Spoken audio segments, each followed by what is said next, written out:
Hello. Welcome to the 4th episode of our podcast. No gods, no kings, only men. And on the show, my brother and I read you fantasy stories we write each week. So, hello. Welcome to that. Yeah, buddy.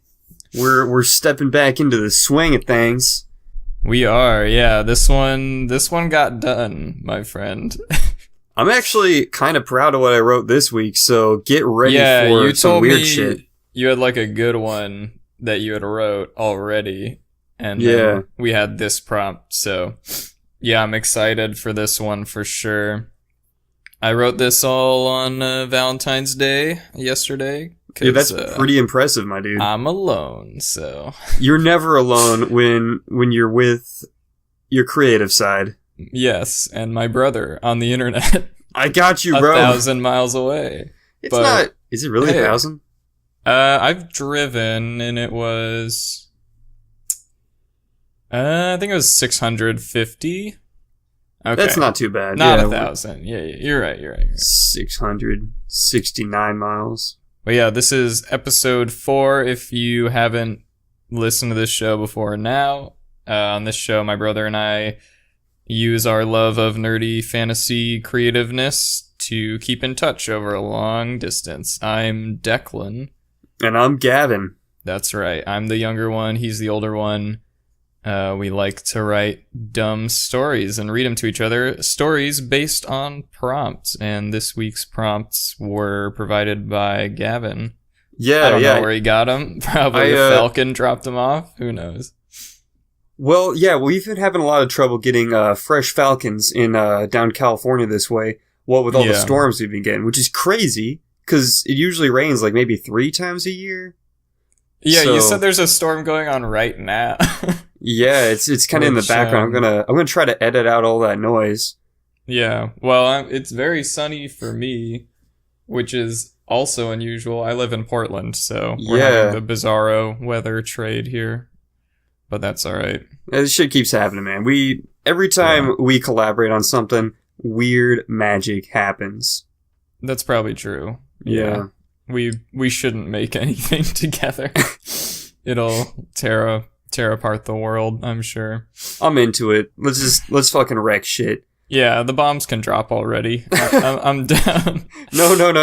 Get going. No. Anyways, so the Falcon has dropped off the prompts, alchemists and magic goblets. Yeah. I was pretty into that prompt when you said it, but it took me a while to come up with something to write about, but I was actually really happy with how mine turned out. Yeah, buddy. How was yours lengthwise? Mine got long. I'm sorry. You know what? Mine's also a little long, and there's nothing to apologize, man. We're just gonna write, and when we run out of creative steam, then we'll fucking stop writing. The end. Yeah, I wanted mine to be like short and sweet. And then the premise I came up with basically had to be long. And I was like, all right, well. I get you. Fuck it. We're doing it. So, yeah. No, I look forward to this one. But how was your day? How was your week, my brother? Oh, it's been all right, man. Just working. You're a bartender right now? No. I'm just like a restaurant worker dude. It's, you know. Hate my life. That.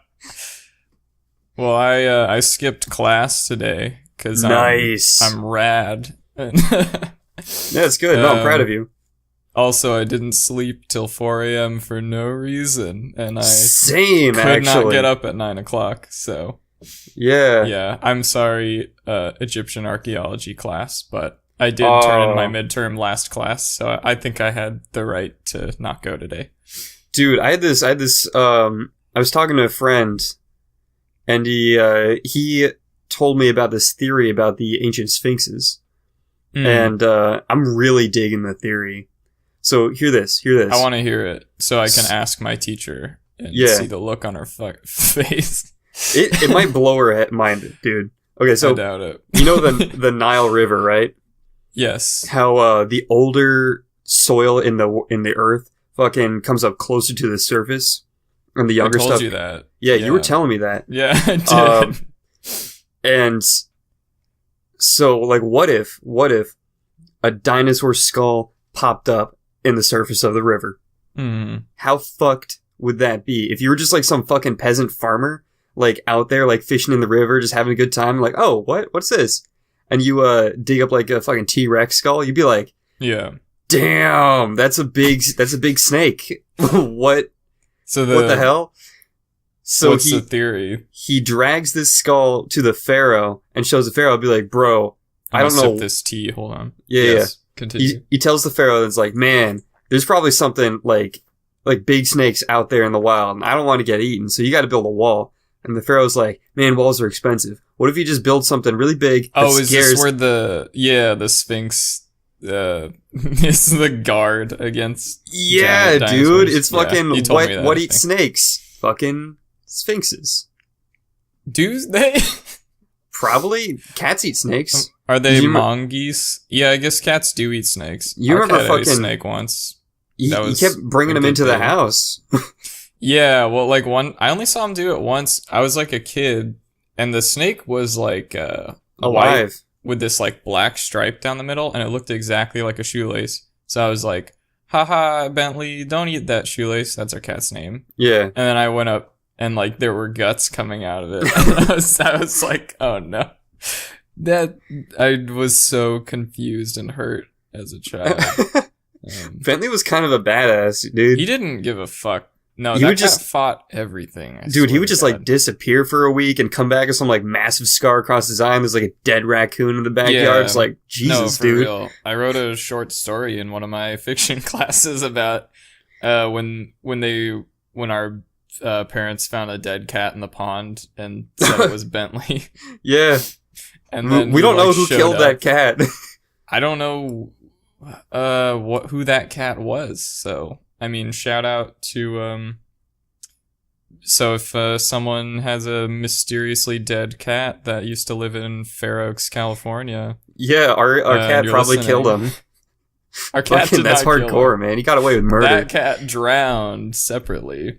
Yeah, probably. I don't think Bentley drowned another cat to cover up his own death, or to fake his own death. But I wouldn't put it past him. But like he was a sketchy cat. Like I love him, but he would.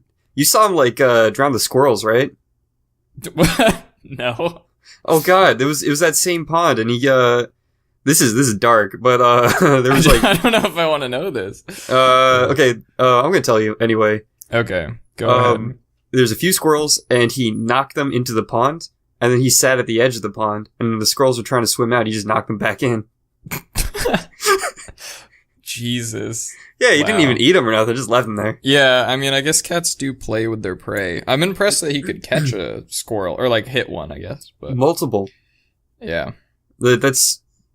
I don't know, man. Practice makes perfect, I guess. But I guess. Yeah. Well, anyways. Well, my cat's wandering around. He just jumped off the windowsill. He's a big baby. We had snow, and I tried to let him outside to go in the snow. Oh, yeah?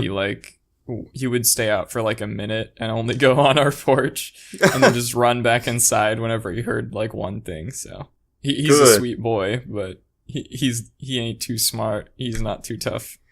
Too pure for this world. He is too pure for this world. Yeah, he always stares at birds out the window like he's gonna eat them, but then when he hears them chirping outside, he runs back in. But no, it was nice. He got to get his paws in the snow, which is a good experience for a young boy. For sure. Yeah.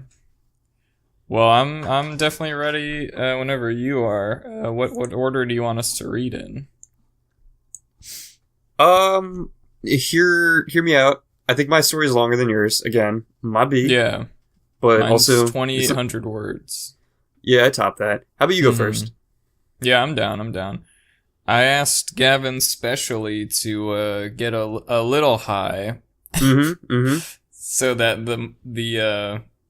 the heaviness of this tale really hits you. For sure. Did I tell you I got really baked a couple months ago, and I listened to the entirety of the Jonestown suicide thing? That was a horrifying experience and an absolute mistake. Man. But you know, I'm ruining the levels with my sudden laughter, but it's all good. I'll that's edit that really out. fucked up, Gavin. The whole thing. Yeah, dude. Isn't that thing's like 4 hours long? Right? It was a journey. Like I got in there, and by the time I figured out how to like turn it off, it's like, man, I'm ready. It just sounds terrifying. I mean, it's such a slow build up. I don't know. Yeah. Yeah. Oh well. Yikes. Well, my story is not about a mass suicide, but I'm really glad about that because I'm not in the headspace for that.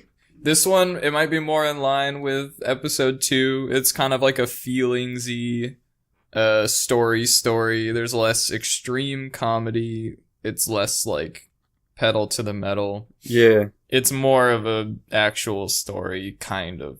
But I episode 2 was a great episode, and fucking bring on the pain. I thought my story maybe fell a little dull sometimes. I like this one better. I think but I mean, I miss those witch school girls. I liked them. They were sweet. But all right.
Yeah, bring on the pain, Declan. Time for Declan Riser, My Story, Episode 4, Alchemists and Goblets. Mm-hmm. I have to title this. Let me think for a second. Oh god, I need a title for mine as well. Yeah, I always forget the title. Yeah. Alright. I'm just gonna title it Old Al. That's it. Al. Old Al. A quick pro tip about this story. Mm-hmm. It's actually a bunch of stories. Oh. Are you interesting. ready? I'm ready for spaghetti, man. Alright, brother. I'm gonna read it.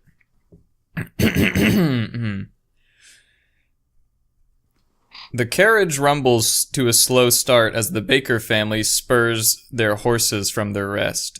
As the cart begins down the long, wet dirt road amidst the thick pine forest, old alchemist Al admires their newly installed bumper ornament. The piece, a flat rectangle of ceramic, is embossed with the words, Alchemist Al's Goblet Gallery. I love it. Good luck on the road, old Al shouts after the cart from the porch of his roadside shack. He chuckles to himself, admiring the fresh coin in his wrinkled hand.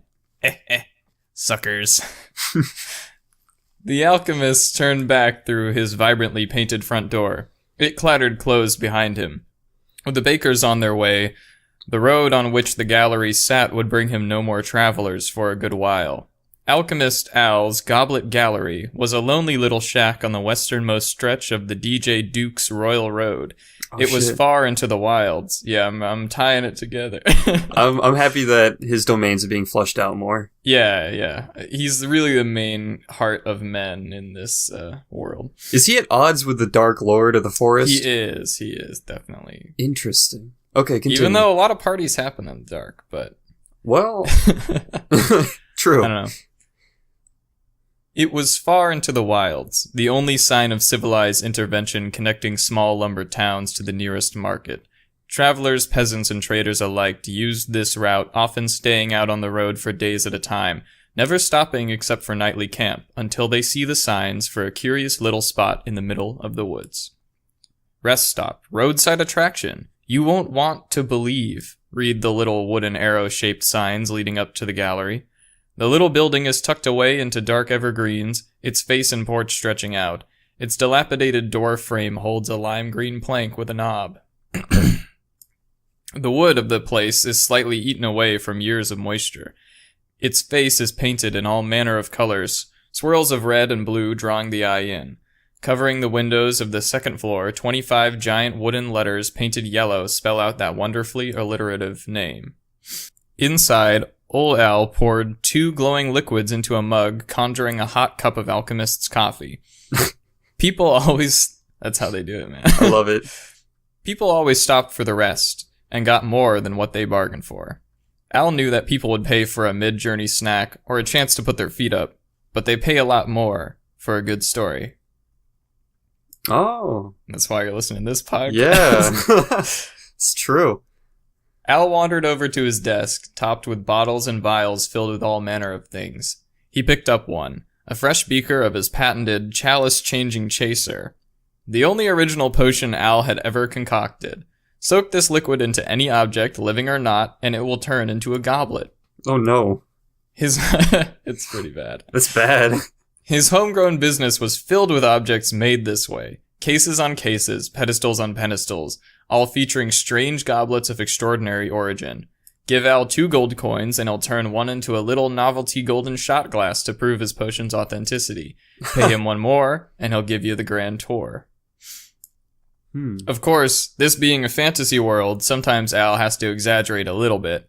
After all, a hairy goblet made from a genuine Bigfoot isn't so impressive when you consider that the first town over is entirely inhabited by Bigfoot farmers.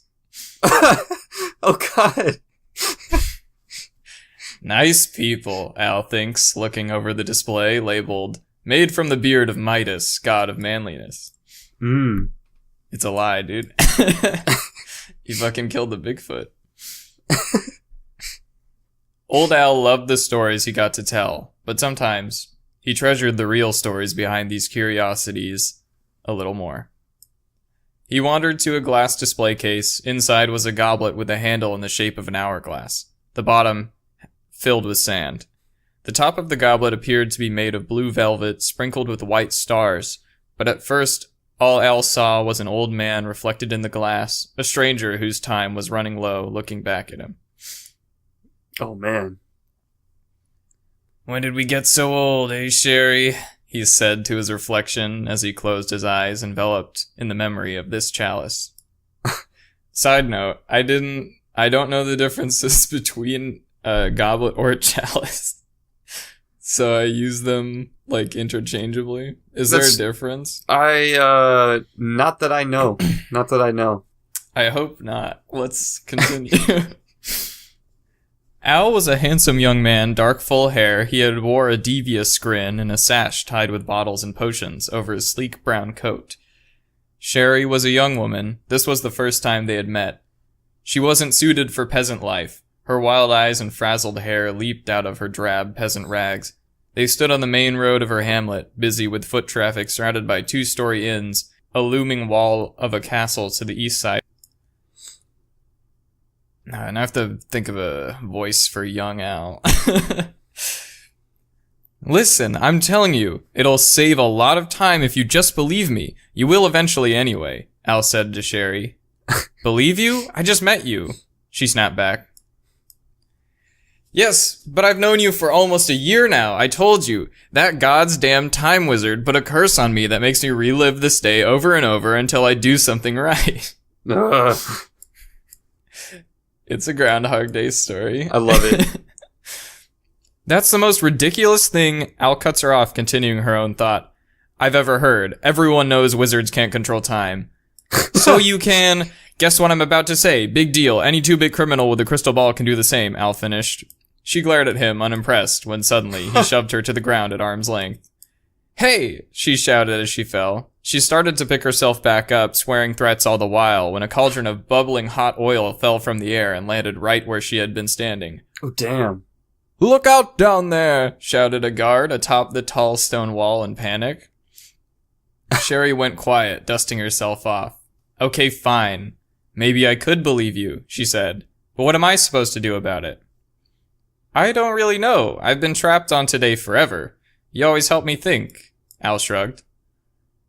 "I guess we could just go for a walk," she said. The two strolled the street at a leisurely pace. It was bright noon, and they had all the time in the world. "So what does the time wizard want from you exactly?" she asked. "I don't know. He said I need to get something right. Do something I've never done before. But I try to do something different every day, and we've been so many places. I just can't figure it out." Sherry thought on this for a minute and asked, "Well, maybe there's something that's always the same, you know?"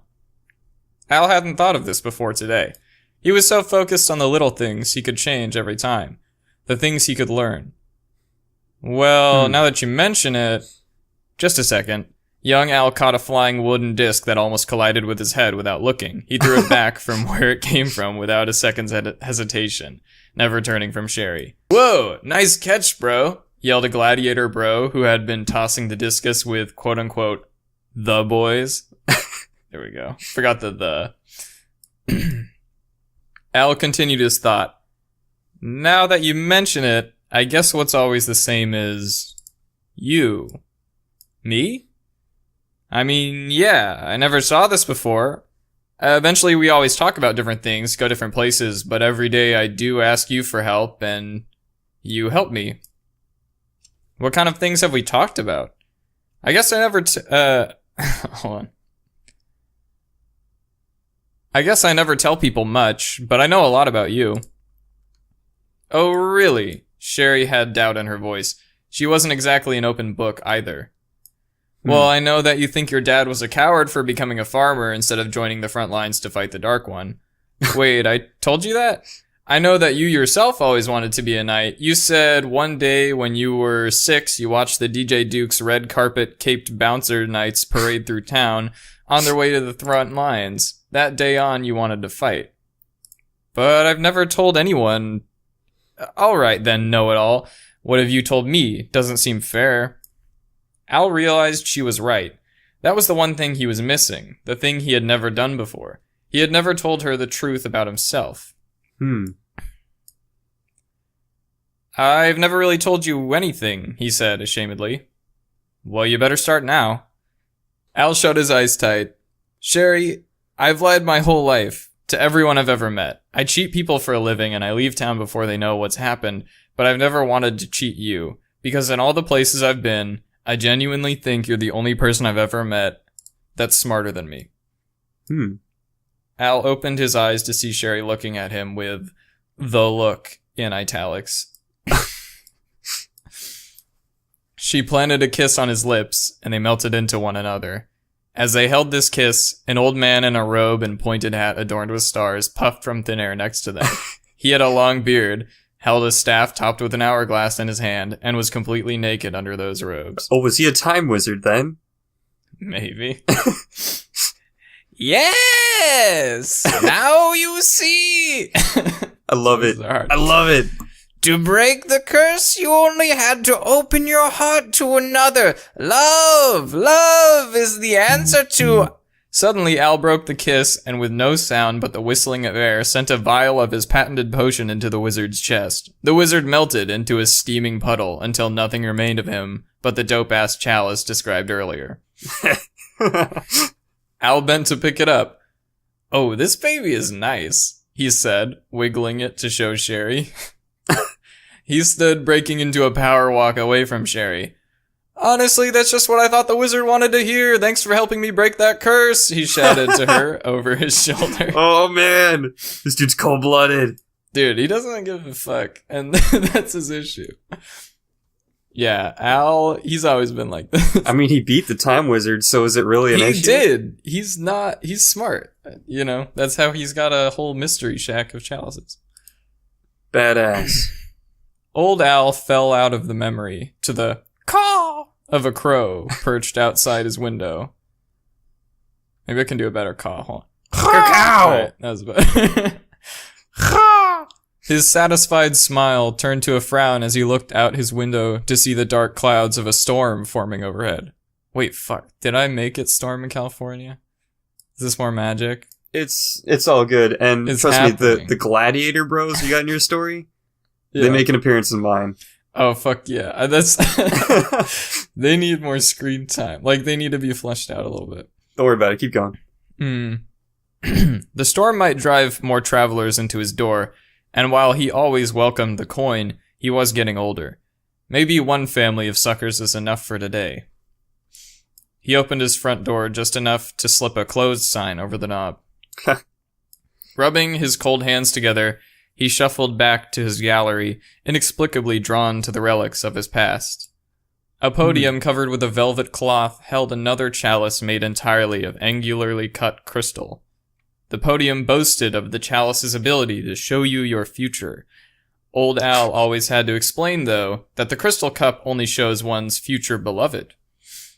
Of course, the thing really was just made of an all-seeing crystal that had been tuned to peep on hot babes when Al had transformed it.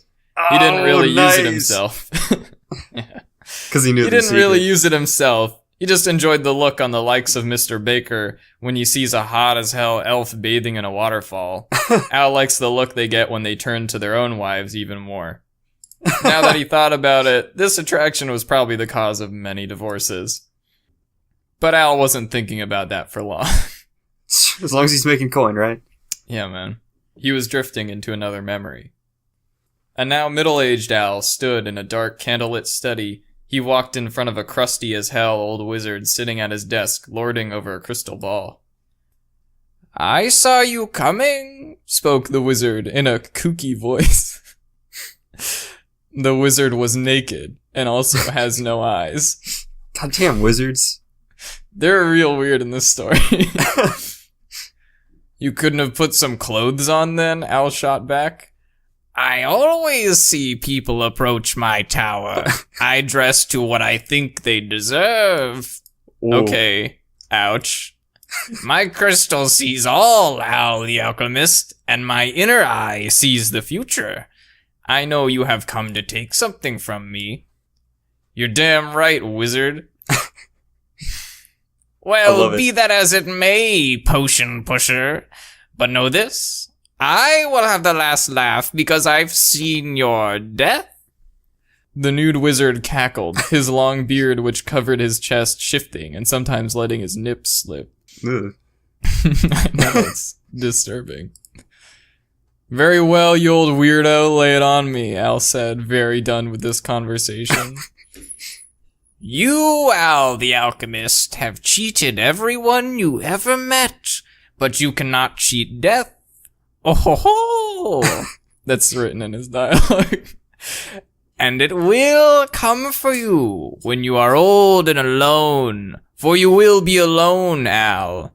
It will come, a skeleton in dark robes, and you will regret the selfish life you've lived." Classic death. Yeah. Without another word, Al poured a potion right onto the wizard's crystal ball, letting the wizard hear the drizzle. The wizard began flailing his head in a blind panic.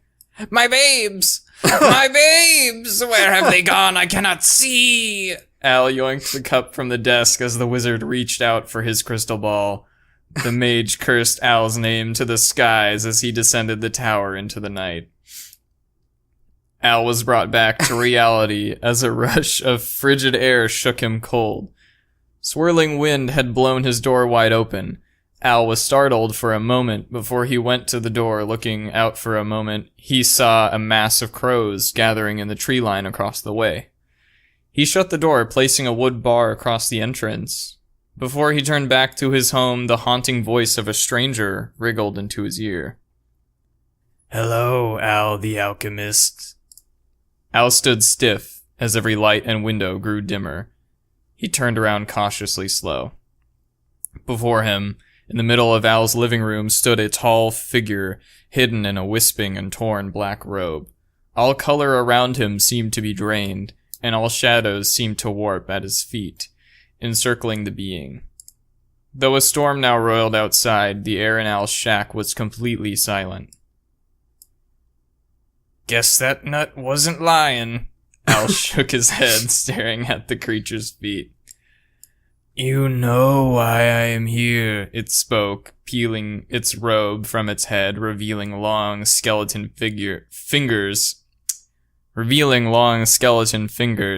and a skull like a man's, only barbed with a crown of protruding bone. That's gonna make an awesome goblet. Yes, said Al, resigned. Al, the only people in your life who didn't call you liar were those you lied too well to. But I see your accomplishments for what they are. Al was surprised by this. Never had he heard someone describe him as accomplished. You have much to be proud of. You built this place. Every item hard won. The tall skeleton continued as he floated through Al's gallery, tracing a bony finger on each piece he passed.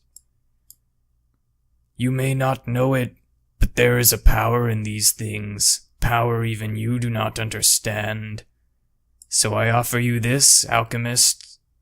It reached a hand into its robe and pulled from it a goblet. Al's eyes readily shifted to the object. It was the most beautiful thing he had ever seen. It was silver, perfectly shaped, with the protruding visages of screaming souls. Rubies shimmered in its handle, and from it came whispered promises in a language unknown. It drifted through the air, drawing closer to Al, floating without being held. Al blinked, and the cup was gone. It's badass. A cold fog now coated the floor. It was pretty badass, dude. Al didn't know what to say. Drink from my cup, alchemist, and you will be young again. Oh, yes.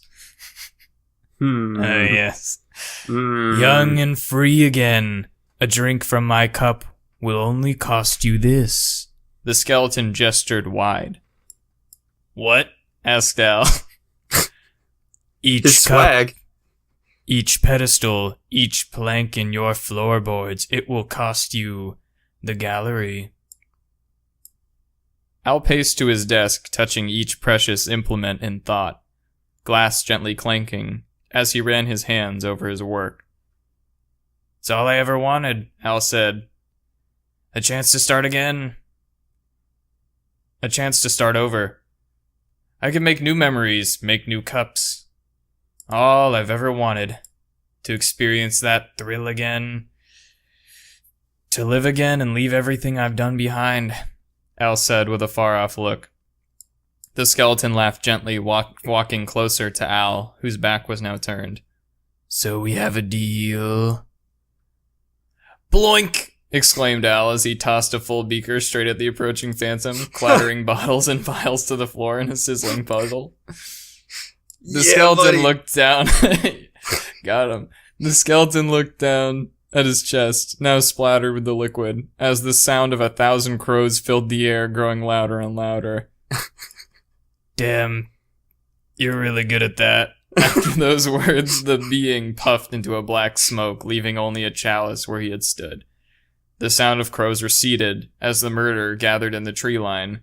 In quotes, name for a flock of crows. Yeah. Took suddenly to the air. That's in parentheses. The old alchemist shuffled to the new goblet, stooping to admire it. It was a majestic goblet made of white barbed bones, a dark swirling aura, and almost inaudible horrific screaming emanated from it. That's pretty metal. He tossed the cup. It is, yeah. He tossed the cup lightly in the air, then caught it. Nice. Finn. Nice. That's the end. Fuck yeah, dude. I loved it. Thank you. That... Yeah. Well, what'd you like about it, good sir? I like that there was, I don't know, like all these like little intricate stories within stories, and there's a lot of personality in that shack, you know? And this guy was the true embodiment of like chaotic neutral, and I find that wonderful. Yeah. Like this guy, he's out to win. That's basically it. Yeah, I liked writing it so that every challenge he faced someone was trying to teach him a lesson. Yeah, but he's just like, I'm gonna shit all over that and profit. Yeah. And they weren't even, like, bad. Yeah, not always. Like, he just ignored them anyway, though. Like, he could have had, like, a wife in one of them, but, like, he just doesn't give a shit enough. Or, like, I don't know. He just won't accept any help, basically. He's out to live his own life the way he wants to, and you know what? If that means dying at the end of it, fine. But it's gonna be a pretty sick run up until then. I don't know if he's gonna die, though. Yeah, that's a good point. Death into a fucking cup. And also, he's got the Death's Life Chalice, too, so, like, what if he gets one of those beer hats with the curly straws where you drink out of 2 cups simultaneously? Well, the Life Chalice disappears, and you don't know where it's put, but... True. Yeah, no, I'm glad you liked the shack. I did like writing the shack. It made me happy. Yeah. I like places like that. Living in Portland, there's a lot of weird fucking stores everywhere, so... I feel it. I felt like it was a good prompt. But yeah, I like this prompt a lot, so I figured alchemists probably can use goblets to drink out of, and, you know, they can be pretty involved with goblets, so I should just combine the two into one character. But yeah, no, I liked making a mystery shack, like, ass plot with, A mystery shack is kind of a low-key dream of mine. That's some pretty magic stuff. Yeah, you know, just... Filled with cups you lie about. Yeah. No, it's a good dream to have. But yeah, this one was 2,800 words. I think it's my longest one. Just, I mean, as you saw, it was multiple stories at once, so it's kind of hard not to make it long. It's all good. But hey, you know. Well, all right, we can go on to your story. I'm excited. Yeah, man. Let's get some transition music. Okay.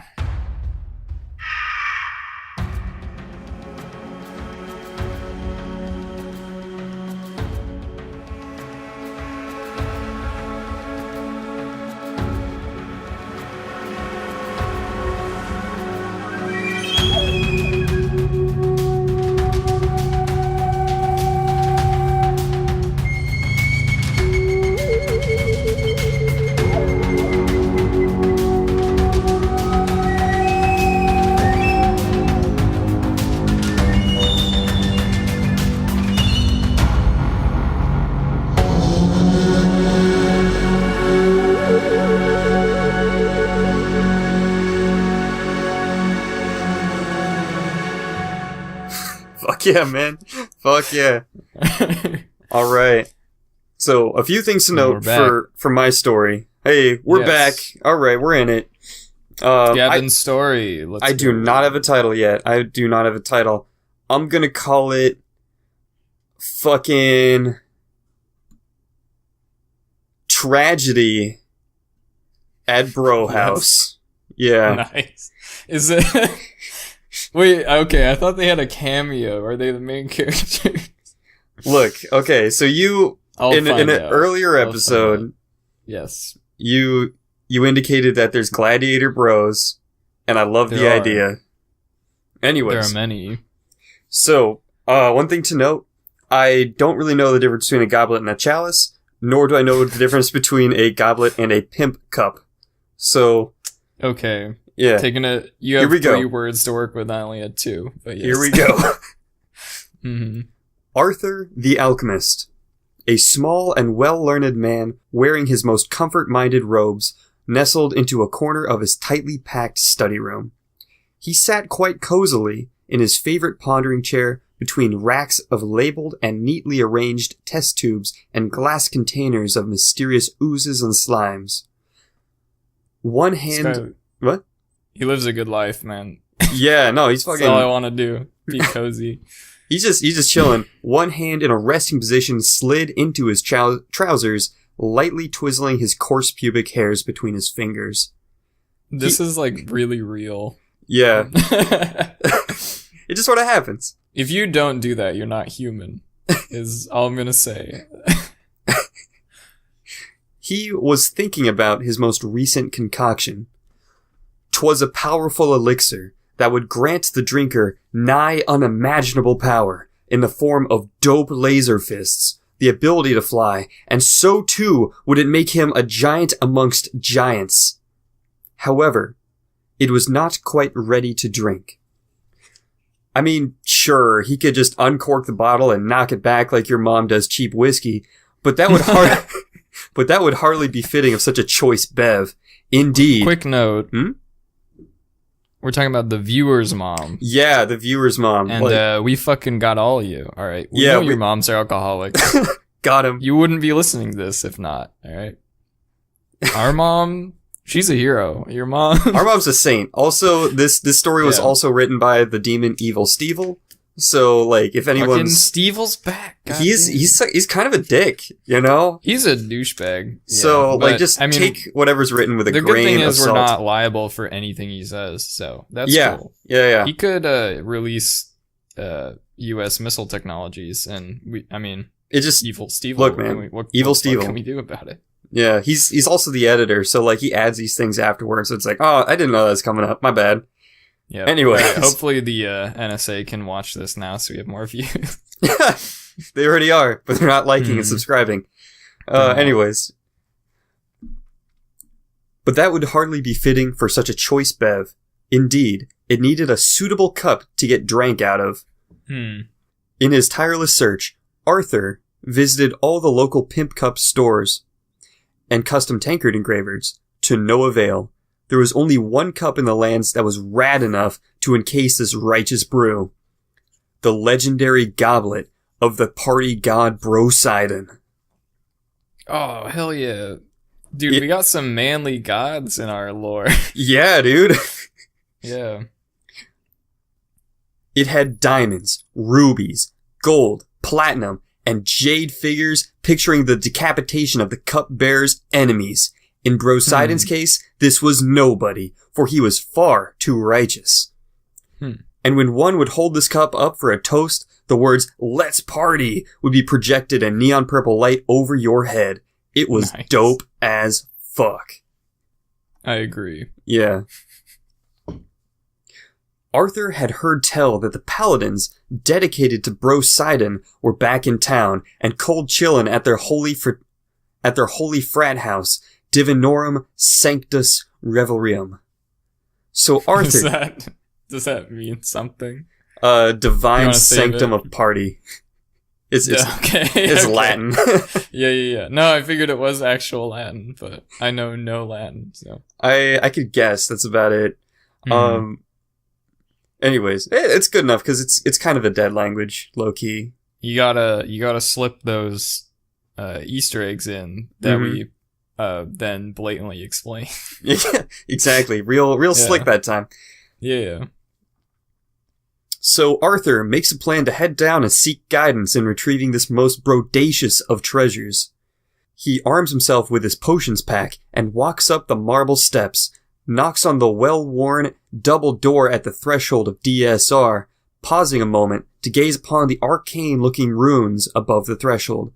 And too were the church's motto, inscribed in glittering, slightly chipped, golden paint.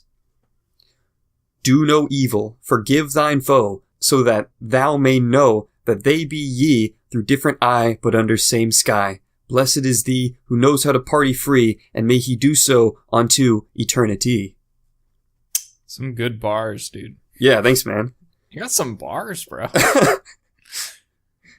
Arthur snickered a bit at the first part, for he knew the terror that would be wrought on through the world once he had ascended to his alchemical demigod form. That's right. Like, I feel like his goal is, like, a little shallow. It's a little bit shallow. He just wants to fly and shoot lasers at everybody. He grabbed the huge brass door knocker in the shape of a big old titty and banged it 3 times. His feeble arm was a little sore by the end of it, and he definitely had a blister on his dainty little mage hand, but nonetheless, the sound echoed through the twisting halls beyond. Near instantaneously, a distant-sounding howl and the thudding of heavy feet greeted his ears. I am the one who knocks. howled a voice from just beyond the door, which rushed open at such speed that the small mage was nearly sucked into the building via the vacuum created. I like it.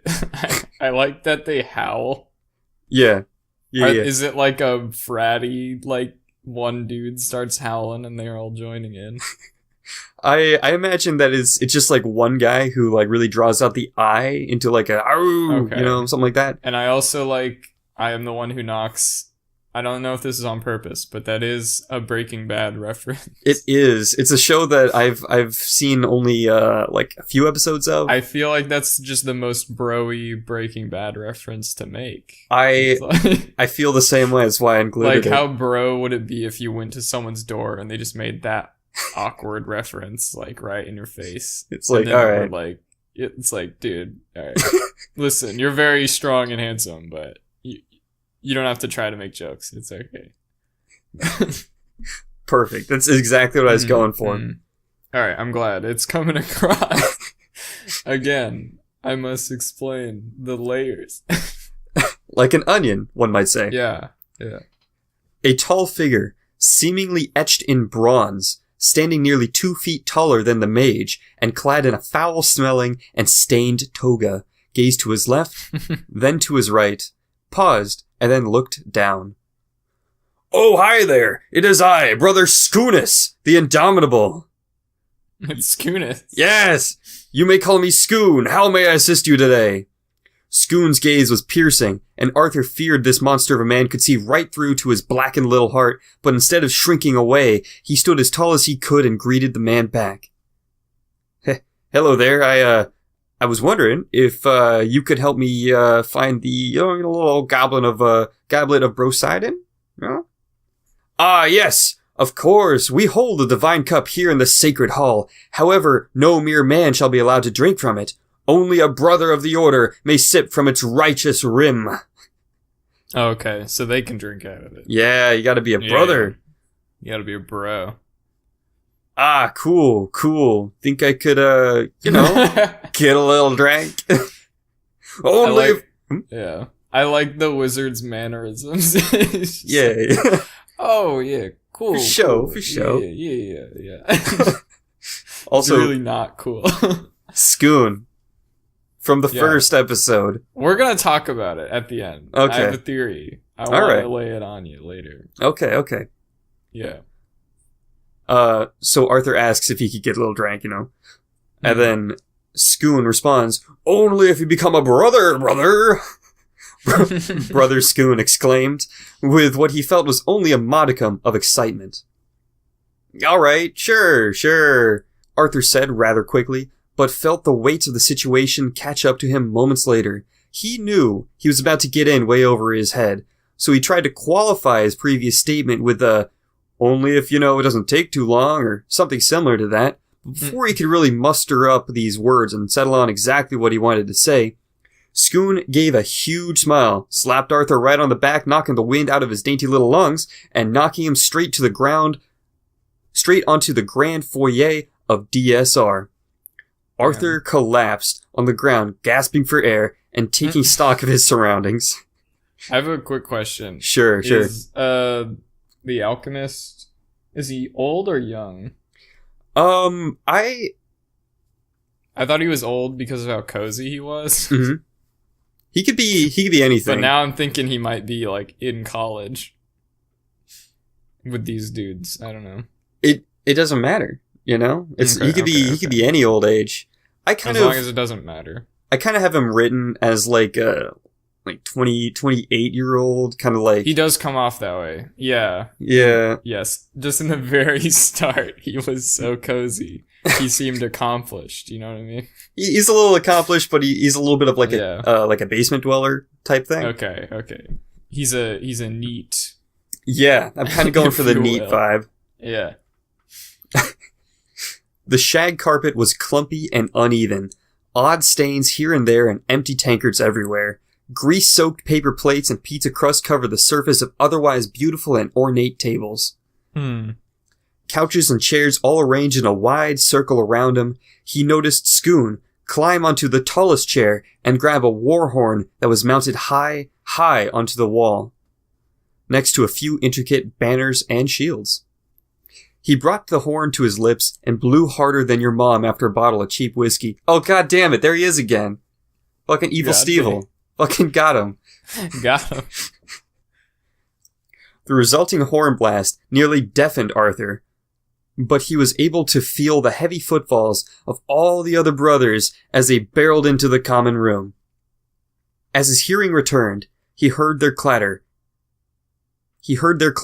chanting, bellowing, excited talking. They seemed all to be happy to see whatever was going on here. Skoon put on his best command voice and bellowed, "DSR, form up!" The now well-organized platoon of paladins quickly formed ranks and gave their undivided attention to the speaker. Skoon announces to the 20 or so men before him that we have a new pledge, gesturing to the mage who was still... Damn. Yeah. Man, college never ends for these guys, does it? Basically. Yeah. Gesturing to the mage who was still sprawled out on the carpet. Skoon also announced that the trials would begin shortly, and that brother Tiberius would show the pledge around some, while everyone else would get the show ready. Out from the center row of the now cheering paladins, Tiberius, a man similar in stature to Skoon, saluted, trots up to Arthur, and says, "Hey Arthur, I'm Tiberius, I'm gonna show you around!" Then pries Arthur off the floor he was definitely stuck to, and throws him up and over his shoulder. It should be noted that the DSR salute is simply bringing your clenched hand into the air somewhere above your head and extending your pinky and your thumb, and maybe giving it a little shake if you're excited about something. Okay, I see. Yeah, you know what it is. I do. This time I'm not gonna say it. The violent shaking rattles Arthur's head as the paladin speeds down corridors, taking turn after turn, heading deep underground at some points, stopping occasionally to look and give explanations of the various rooms. Such as the kitchen, where we make the food, trash bags full of smaller paper takeout bags, and recycling bin full to the brim of empty bottles. The cooking equipment was nearly pristine, save for the magic oven, which was spotted and stained with specks of ancient grease. Continuing on, your room. 2 beds in a room, with a line of tape down the center, candle holders, and a small corner desks. Gotta get those candle holders, dude. Yeah, you gotta see what you're doing. Slip that fantasy in there. You got it. You got it. That's my bed. I'm right over there. I'm your roommate. Arthur noticed the blank nameplate on the foot of the bed, as well as piles and piles of soiled togas obscuring the dividing line. The tour continued as you may expect. The garden was shown as well, a beautiful place with running streams, fancy harps planted onto pedestals of marble, grapevines dangling tantalizingly ripe fruit right at eye level, and rare and perhaps unique songbirds just perched wherever. The tour concludes as Tiberius gave Arthur a pristine pledge's robe, which had to be wrapped around him several times in order for it to fit. Arthur was then led down to the ritual room, where the trials would begin. Skoon and the gang were there, in their nice ritual togas, with gold trim and a minimal amount of stainage. There they gathered in this long, dark room, each taking a spot on the staircase leading up to a gigantic fire pit that caused their shadows to dance. Arthur noticed that their shadows seemed to dance really hard. The air in this room was indeed much cooler than the rest of the house. The fires that were lit did nothing to grant comfort to poor Arthur, who long ago abandoned body fat and was now thoroughly frozen. His nipples threatening to cut through his new robe. Was it due to magic or hidden ice veins? Maybe even the machinations of their god. Whatever the case, it was here where they stored the brews, to be kept at optimal drinking temperature. It's basically a walk-in freezer. Pledge! Art thou ready to begin? Know that there is no going back, and that you might die, but the rewards are great. Enlightenment is what I offer. Are you ready to Yeah. They got all the answers. Are you ready to complete the trials of Saint Brosif the First? Skoonis motioned over to the large mummified corpse sitting atop a throne of empty kegs, wearing one of those hats with the beer cans on each side and the curly straws, Yeah. Arthur, a crown for a king. Yeah. It truly was. Yeah. Arthur spoke through gritted, chittering teeth. Yeah, bring it on. Yeah, dude. Fuck yeah, I'm here, Yeah. The brothers all spoke in near unison. Party hardy, bruh! Throwing up the DSR salute. The echo of the paladins shook and rumbled into Arthur's chest. Skunis exclaimed, Very well. Your first trial is a trial of strength, endurance, and camaraderie. Thou shalt visit the Muscle Museum, aka the gym, and rack all the weights. Do this before the next bench press competition. In 45 minutes. Go! Tiberius, show Arthur the way! Skoon commanded. Tiberius turned to the mage and yelled, Hurry, brother! Follow me! And took off down the hallway with a determined Arthur right behind him. They arrive, Arthur thoroughly out of breath. The gym was a mess. Dented foam pads, the smell of ancient booze, sweat, and victory hung thick in the air. Hundreds of weights were scattered across the floor and under benches. Tiberius turned his back on the pledge, but did motion to the empty free weight rack in the corner, before wishing him a little bit of luck and shutting the door. Oh, damn. Yeah. He's gotta lift weights. We'll see. We'll see how this works. Arthur was scrawny. I mean, sure, he could lift the 5s onto the weight rack, but the 10s and 15-pound ones, they would give him a little bit too much trouble. He wearily eyed the 150-pound free weights that lay menacingly in the center of the pile. Arthur quickly lifted and organized what he could, resorting to shoving and rolling some of the weights towards the bar before he cracked open one of his secret weapons, a small bottle that, when he opened his pack, definitely tried to float away. He grabbed the glowing green potion, uncorked it, and sprinkled its contents onto the heaviest of weights, thusly causing them to become nearly weightless. Nice. Yeah. With ease, he lifted them up and pushed them through the air into their resting place. With a few minutes to spare, he wiped the green goo off the weights onto the hood of his robe, which began to point itself upwards. It was quite stylish. No, wait, okay, hold on. Yeah, you know. Is it white? No. I'm gonna go and say the pledge robe is like a burlap potato sack. Okay, alright. Yeah. Just making sure. Evil Steel is trying with that one, but he's not getting it past me. Nah. Arthur stood in the center of a now well-organized gym with a few minutes to spare. He called out to Tiberius at the door. Yeah, I'm done. Tiberius was impressed. He personally did not believe that Steve could manage to do the whole thing by himself, but seeing that not only was the task completed, but quicker than he himself could manage, he was overjoyed. And let out an approving, Bruh! Bro! Broski! That's the craziest shit I've ever seen. And signaled to the other brothers to file in. Soon after, all the paladins rushed into the room, cheering and getting hella amped to lift. The bench press competition had begun. In between sets, Brother Titanicus the Swole would help Steve work on his lifting form. Nice name. Yeah. Teaching him how important it is to lift correctly before you can lift big. Yes. He told Steve to feel the weights, become one with the weights. Close your eyes and become the weights.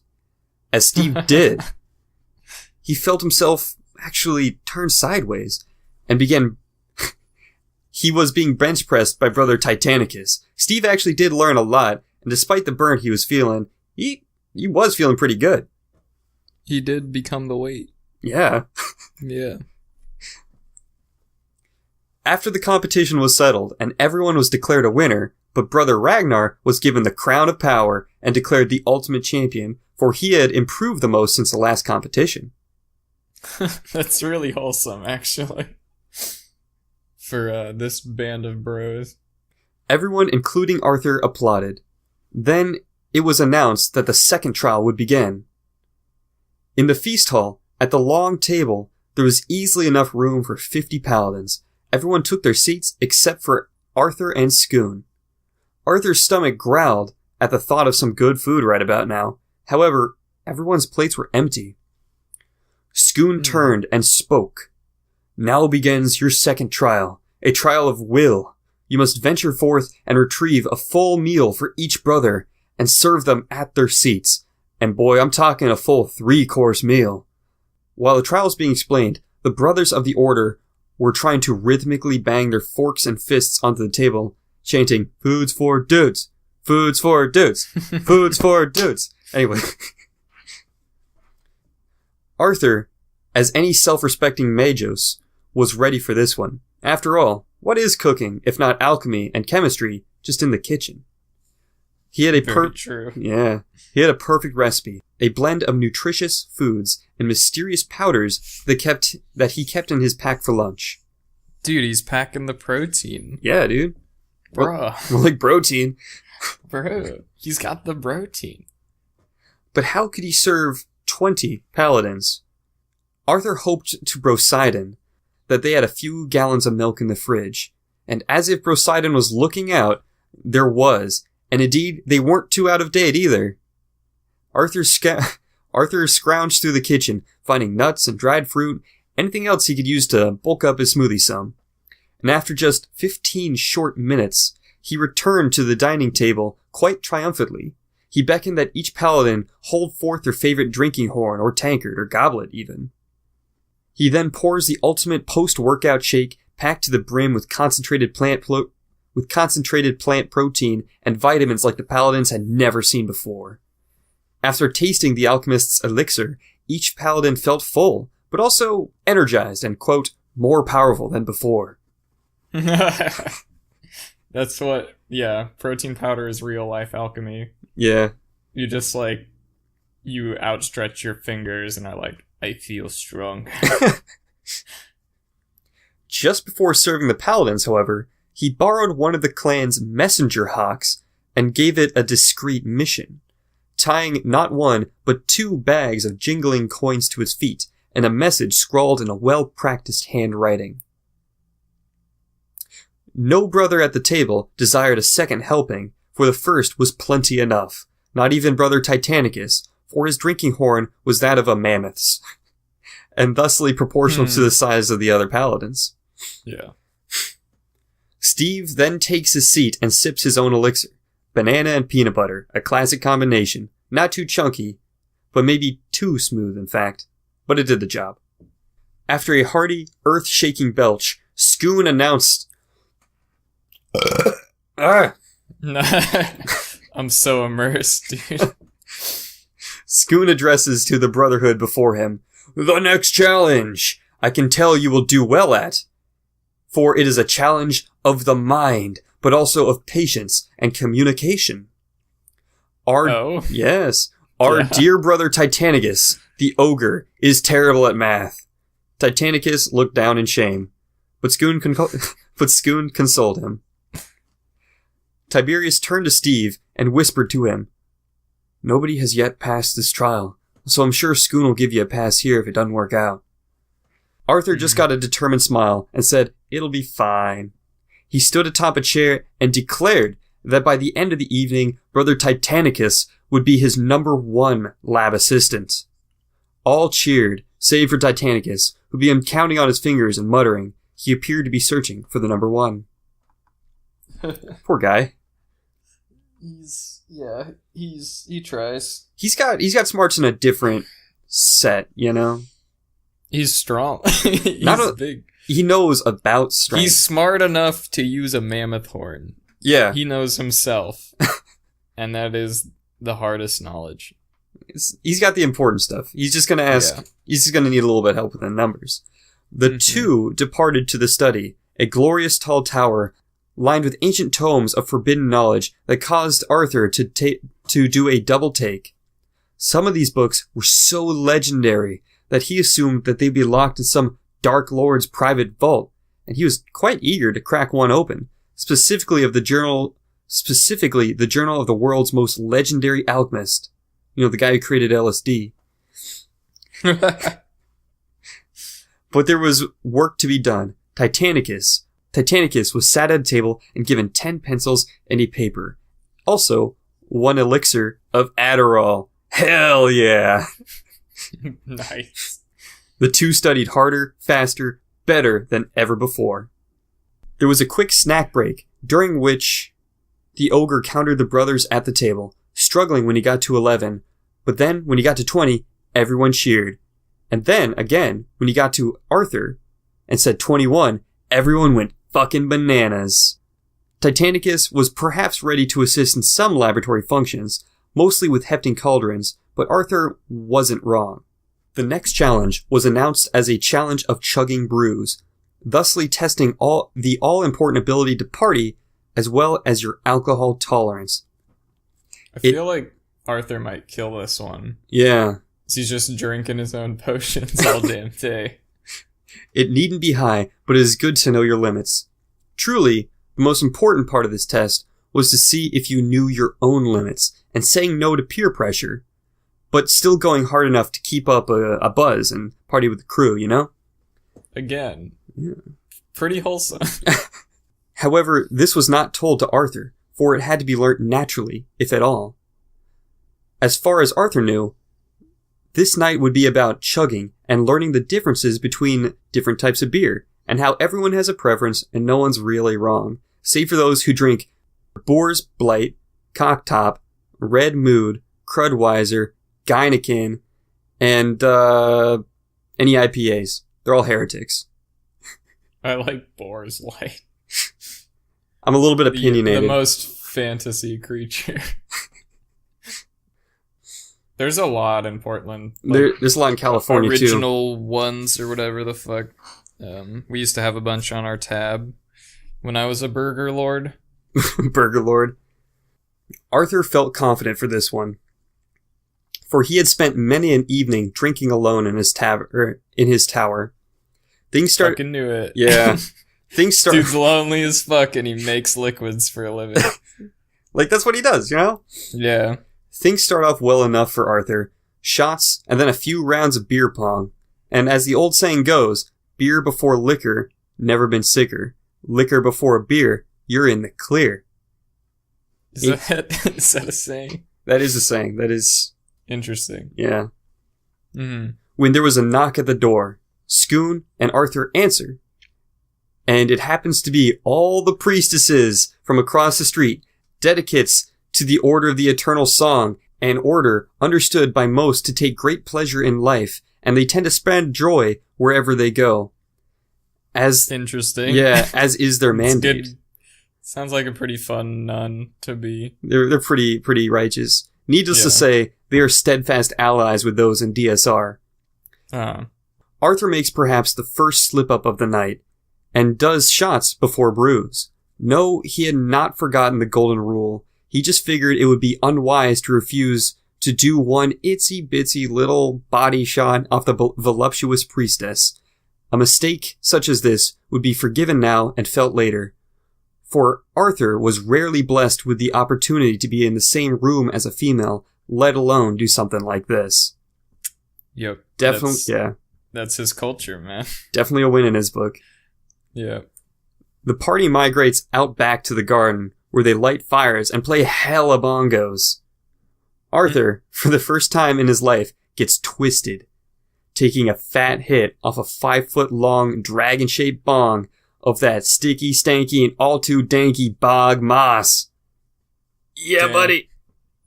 5 feet long is a large device. It should be noted. Imagine, like, it's as big as a dragon skull, too. It's just, like, shoveled moss in his mouth. Oh, you think this is not made out of an actual dragon skeleton? Well, there you go. Yeah. Yeah. It should be noted that anyone listening, if you're going to smoke weed and you're going to drink at the same time, you're going to want to smoke first and then drink.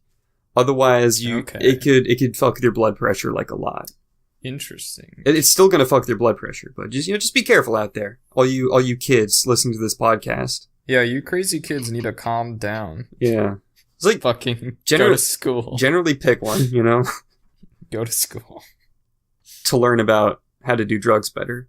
Anyways, he's nearly unable to move and feels his mind definitely trying to float away when he hears another knock at the door. This time, it was his own surprise. and much to everyone's delight, the messenger hawk that he had sent out earlier, laden with coin and special instructions, had returned with an entourage of pizza delivery men with their haul of delicious cheese discs. He planned this shit out. Yeah, dude, he was ready. Dude. Fucking mages. He knows what bros like. Yeah. He's gonna get that goblet one way or another. Yeah. He's trying. After the pizza and yet more shots, Scoon asks Arthur if he wants to hit the beer bong. Arthur's like, yeah, fuck yeah, I'll do that. Scoon is like, are you sure, bruh? Are you sure you can handle that shit? Arthur's swaying a bit, his eyes glaze to the point where they look like glass. Says, probably, let's find out. And dude, it was a test. Yeah, and indeed they do find out. Arthur unfortunately fails this test. He chugs way too much and goes way too hard, and he just pukes everywhere. Yeah, everyone is disappointed. Party foul. Yeah, he should have gone outside for that. Yeah, man. It's fine to puke. You know, some people gotta puke, and I get it. No judgments, but like, don't puke inside. Everyone is disappointed, but also pats him on the back and says, well, now you know your limits. Don't spew and drink responsibly. Arthur nods and passes right the fuck out. Yep. First thing in the morning, Arthur is awoken by Scoon placing a hand over his mouth and a voice saying, shh. You aren't done yet. You still have trials to do. Arthur clutches his guts as if they are trying to escape. As the pain starts to overtake him, he begins crying oh so subtly. Your next challenge is to clean up this mess. Scoon, also red-eyed and in agony, hands Arthur a dirty rag and a plastic bag. Also, that sucks. A hand mirror.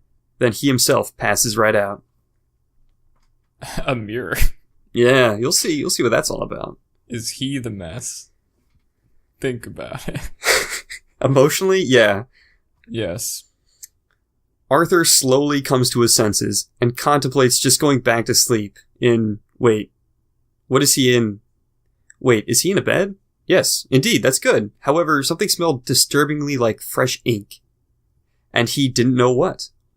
He rolls over, groaning in pain.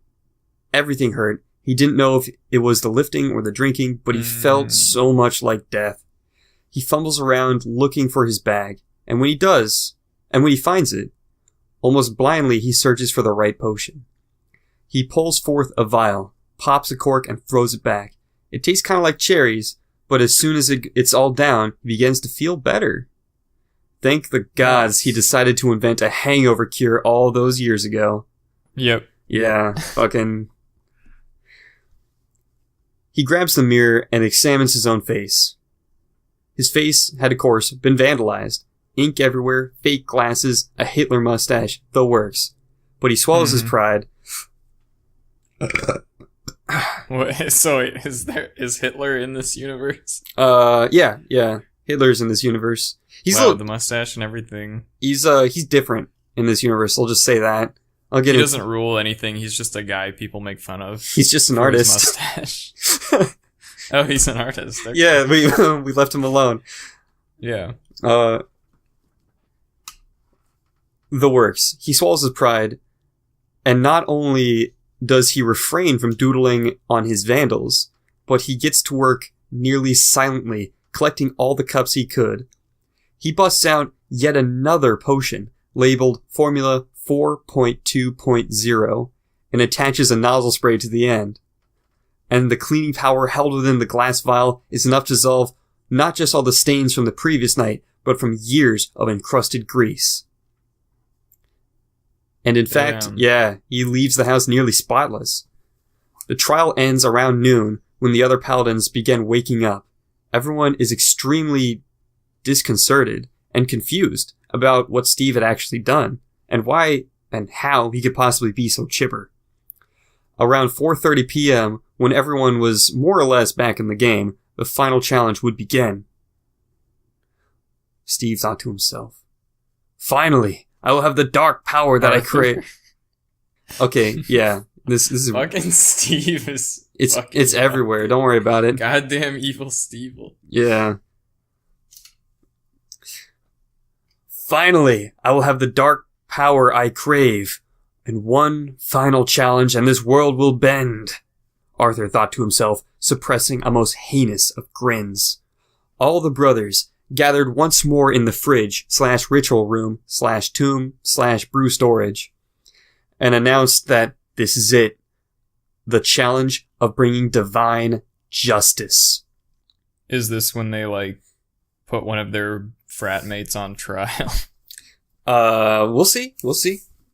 Yeah. Arthur is instructed to carry out divine justice on a disgraced frat member who broke the code. Oh, damn. Yeah. Wait, what? Okay. You got it, man. You fucking... Yeah. Who broke the code I was of gonna honor. make like a sexual assault allegation. Oh. But I don't know. I don't think I want to go there. I don't want this fantasy world to be infected with that. Yeah, let's save the controversy for... Yeah. Well, I already brought in Hitler, so like that... We did, yes. We're already there. We also frequently talk about Bush doing 9/11. Yeah, but like everyone knows... Anyways. Alright. So this bro broke the code of honor and stole from the collective stash of dank moss. The brothers were gathered upon the staircase in the usual fashion, save for one, Brother Scrotus, who sat on his haunches, arms tied behind his back, and no robe to keep him warm. Scoon, standing over all, hands the whip to Arthur and instructs him to give 30 lashes, 10 for every gram stolen. Yeah. Yeah. Arthur takes the whip provided and brings it to strike, but heeds Brother Scrotus's apologies, and could hear the true sincerity in his voice when he spoke. Arthur would not strike this man, who, as far as he could tell, had no intention of causing further harm, and perhaps had the drive to right what he had done wrong. Arthur announced to Scoon, "But what good would the whip do? This man will right his wrong, I could see it in his eyes." And Arthur puts down the whip, deciding to embrace the brother in question. Scoon's face, as hard as stone, menacing in this light, tells Arthur the whip is out, the crime has been done, and blood must be spilt. If not Brother Scrotus, then you, Arthur. Will you take 10 lashes in place of the disgraced brother? Arthur reluctantly says yes, and rips off his ritual toga, earning a few oohs and ahs as all gazed upon his sick alchemy wizard tattoos.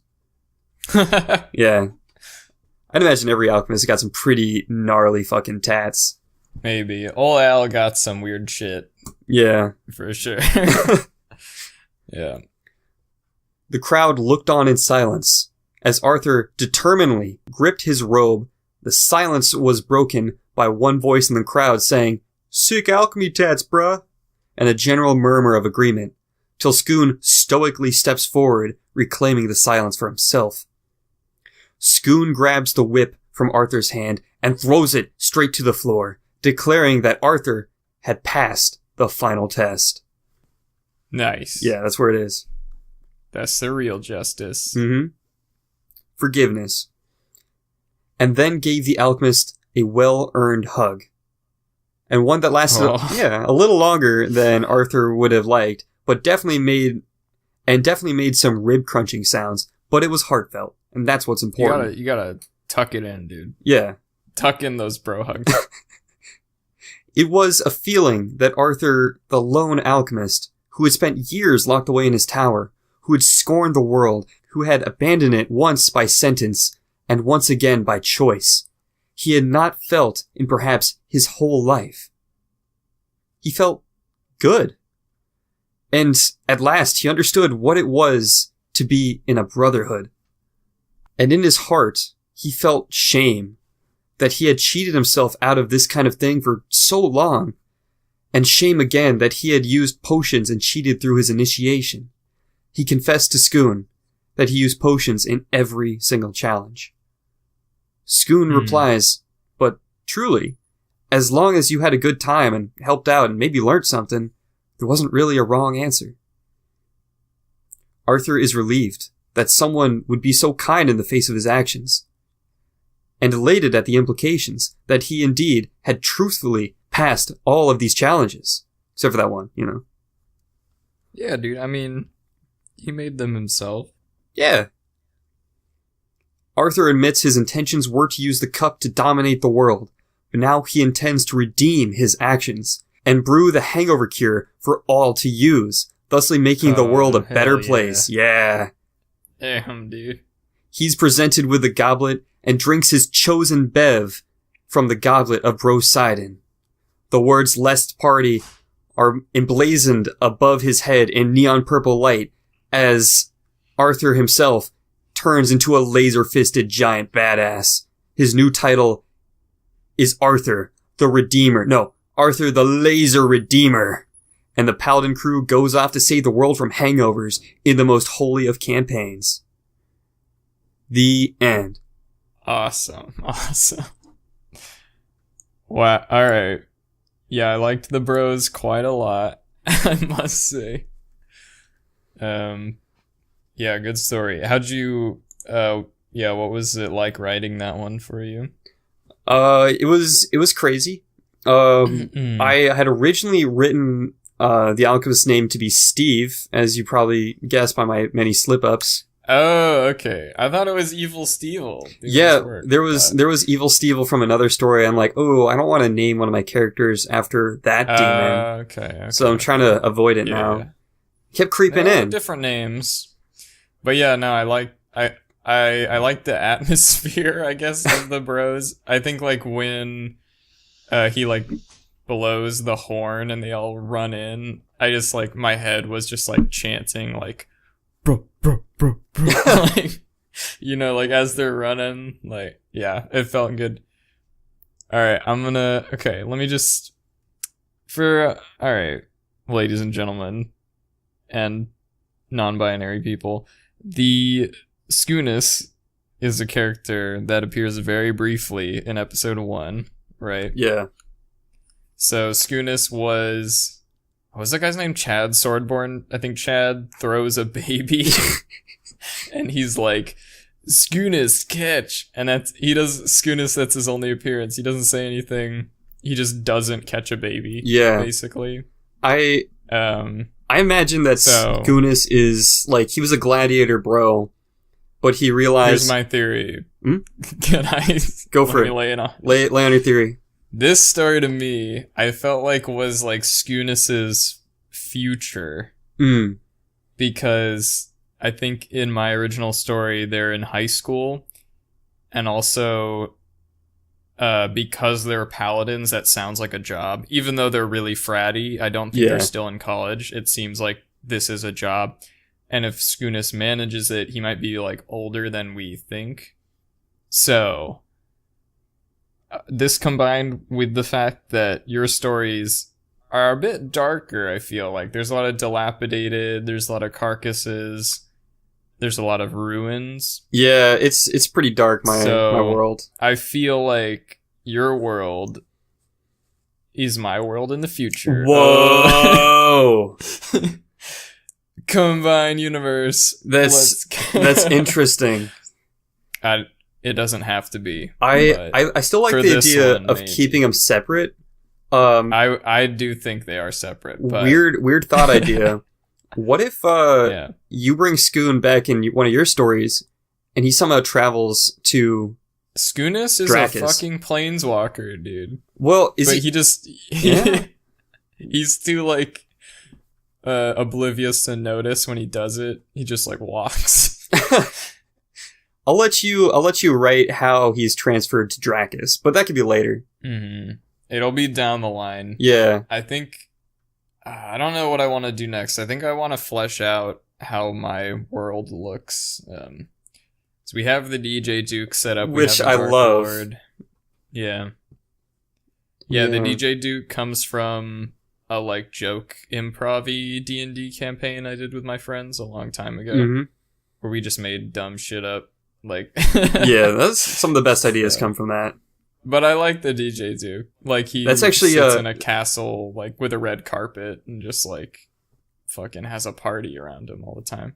This is where Evil Stevel came from as well. Like, it was just a one-shot campaign. I'm like, oh, fucking, yeah, you're fighting demon worshippers. Like, oh, what demon are they worshipping? Yeah, Evil You can't Stevel. know the demon's true name. Ooh. Yeah. No, but thank you for your story, Gavin. Yeah, no, I like this episode. This is a good time. yeah, this is a good episode, I feel. Fucking... And, yeah, listeners, where do you think Skoonis came from? Yeah, that's gonna be interesting. Comment down below. Yeah, I think what we're doing with these episodes right now is we're going to be recording till about episode 5, and then we'll release them all at once. So Yeah, something like that. I think probably till episode 5 we won't be able to get audience prompts until we have an audience, obviously. But So if you want to comment it, like, we'll put it in, like, a jar with, like, a bunch of different prompt ideas. You can still comment. Maybe it'll show up later, further down the road. Yeah. So you know what? Fuck it. Go ahead and comment. And as always, you know, feel free to write something about these prompts. It's just, I don't know. I think this kind of puts me in good practice, like, just making myself not think so much and just write. And don't be intimidated by Declan's stories. I know they're very well written and verbaged out. No. I mean it. And it's like, you know, like I'm not like a great smart writer, and you could tell a lot of what I'm writing is like shortened and kind of like skeletal draft writing. So like, you know, the bar's not high, guys. If you want to contribute, fucking, you're more than welcome to contribute. Write anything you want. And honestly, like, the tone of ours is just so loose, I feel like. But yeah, I mean, that's true. You know, I always thought, just, Gavin, you're just like one of the most, I don't know, creative people, and you need an outlet of some kind. So I'm glad you're starting to write more and more. It's really awesome. And you're the one who kept me doing this, so appreciate that, man. We're in this together. We're gonna make some fucking art. Also, by the way, right? Skeletal draft writing, you can just call it summary, and then it's real writing. Yeah, but then it doesn't have the word skeleton in it, so it's like that's true. Yeah. We should switch that term. Yeah, we should. We honestly should. I am in a fiction class, and when authors do that, like they summarize action, it's a real thing. You're allowed to do it. It's called summary. Skeleton. It's called skeleton now. That's how it is. Take that, literary canon. What are you gonna do about it? Take a nap, audience. All right, good night. I'll see you next time. We'll be here. Episode 5. What should the prompts be? And then you'll know the prompts. Yeah, we'll discuss the prompts secretly. Yeah, that's right. Fuck you. Alright. Have a good goodbye. Whenever. Alright, bye guys. Rad.